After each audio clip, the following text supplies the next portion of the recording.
Hello, let's see this question. This question says adiabatic compression of a mixture of 2 volume of hydrogen and 1 volume of the oxygen from 320 ml to 10 ml caused explosion.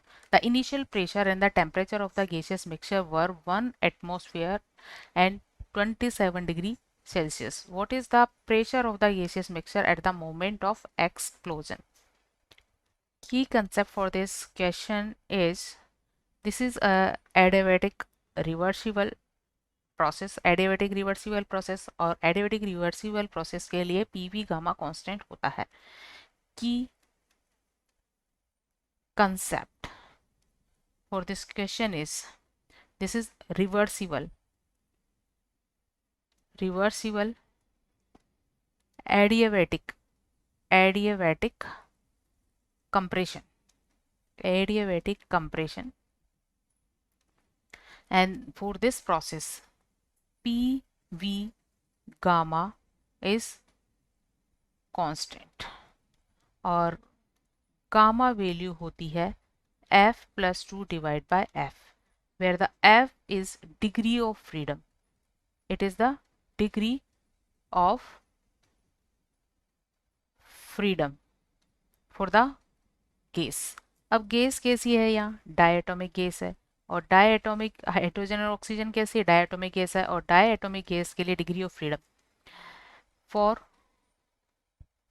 Diatomic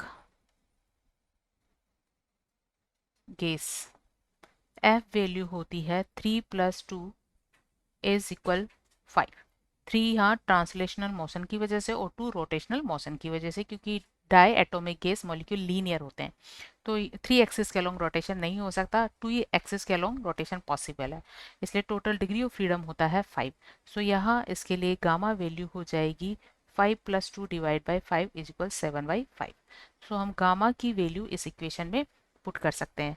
तो ये equation है P1 V1 gamma is equal P2 V2 gamma. अब जिस हमें question के according P2 value निकालनी है और P2 वैल्यू होती है P1 into V1 upon V2 raise to power gamma. P1 value 1 atmospheric pressure है एंड द इनिशियल वॉल्यूम है 320 ml एंड फाइनल वॉल्यूम है 10 ml और गामा की वैल्यू है 7/5.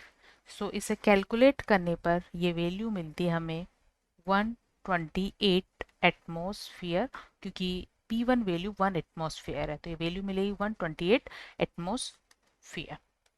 So answer of this question is B, 128 atmosphere. Hope you understood it well. Best of luck.